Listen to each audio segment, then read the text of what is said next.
Good morning everyone. এই হলো ইউরোপের সর্বোচ্চ রেলওয়ে স্টেশন ইয়াংফ্রো জোক।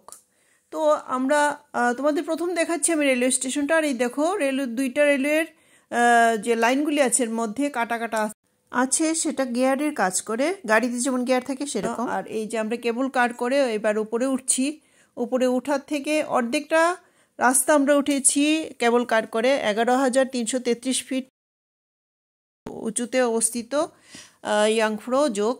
আর এই দেখো রেলগুলি কিভাবে যায়। এটা আমরা যে উপরে উঠছি সেটা থেকে একটু নিচে আরেকটা রেল স্টেশন আছে, সেটা রেল। আর সব দিকে এরকম টানেল দেওয়া আছে, টানেলের ফলে আর যাতে না পড়তে পারে তার জন্যই হয়তো টানেলটা। এই যে আমরা কেবল কারে বসে আছি, দেখাচ্ছি তোমাদেরকে। রেলওয়ে স্টেশনটাও তোমাদের দেখাবো। মনে হয় বরফের জন্য টানেলের ভিতর দিয়ে ট্রেন যায়। এখন গরমের সিজন বলে গ্লেশিয়ার আছে কিন্তু বরফ নেই।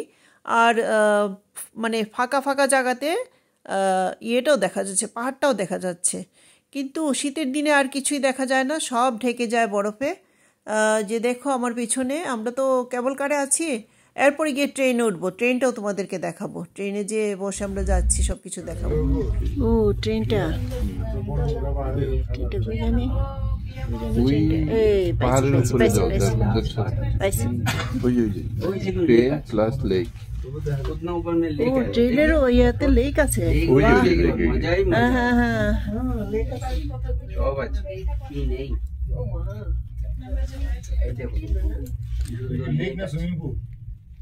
সুইমিং পুলের মতোই। আপনি ঝাঁপটা দেবেন কোত্থেকে সেটা বলুন। ন্যাচারাল সুইমিং পুল, আপনি ঝাঁপ দেবেন কোত্থেকে?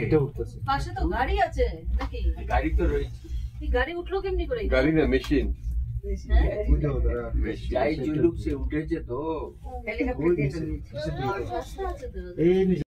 স্টেশনে চলে এসেছি, কেবল কারের স্টেশন। তারপর এখান থেকে নেমে আমরা ট্রেনে করে যাব।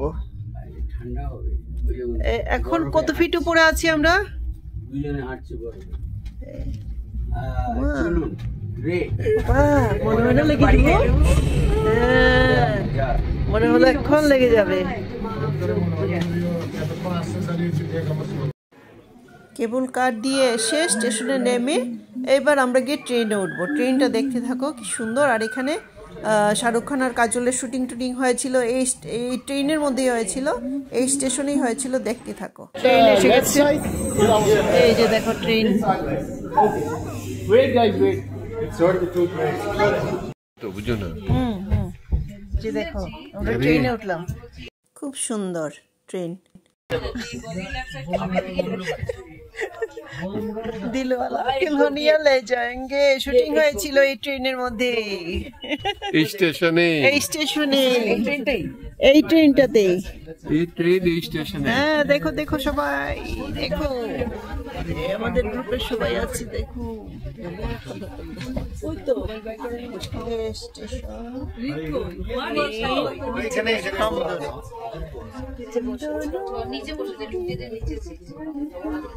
আমাদের এই ট্রেনটা টানেলের ভিতর দিয়ে যাবে বলে দুই সাইডের কিছুই দেখা যাবে না, তাই আর বেশি তুললাম না। আর স্টেশন থেকে ছেড়ে দেবে এক্ষুনি। আর হয়তো বরফ যাতে কোনো ক্ষতি না করতে পারে ট্রেনের, তার জন্যই পুরো টানেলের ভিতর দিয়ে ট্রেনটা যায়, যার ফলে সাইডের কিছু আর দেখা যায় না। এই যে দেখো একটু পরেই ঢুকবে, এই যে ঢুকছে আমাদের ট্রেন।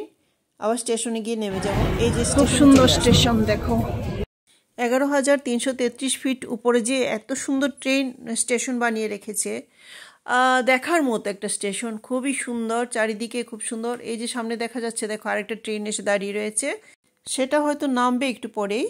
আর টিটি এসে আবার টিকিট দেখে সবার কাছে টিকিট আছে কিনা সেটা আবার চেক করে, টিটিও উঠে। এক মহিলার টিটি উঠেছিল, তো উনি আবার আমাদেরকে একটা একটা চকলেটও খাওয়ালেন, আমরা চকলেট টকলেট খেলাম। 1839 to 1899. August Zeller. Main engineer. Yes, the person who had the idea to make this tunnel. Come. সত্যি এই ইঞ্জিনিয়ারদের আমাদের থ্যাঙ্কস জানানো দরকার, কারণ ওনাদের কল্যাণেই আজকে আমরা ইউরোপের টপে উঠতে পেরেছি, ট্রেন করে দেখতে পেরেছি, সব কিছু এনজয় করতে পেরেছি। থ্যাঙ্কস, অনেক অনেক ধন্যবাদ। আর আপনাদেরকেও সবাইকে থ্যাঙ্কস জানাচ্ছি। আমার ভিডিও শেষ হয়ে আসছে। আর ভিতরে দেখো 3D পিকচার লাগিয়ে রেখেছে, সেটা দেখে প্লিজ আমার ভিডিওগুলি ভালো লাগলে শেয়ার আর লাইক কমেন্টস করে দেবেন, তাতে আমি একটু উৎসাহ পাবো। 3D thank you so much. Thank you. হ্যাঁ, এত উপরেও 3Dর কি সুন্দর সিস্টেম দেখো।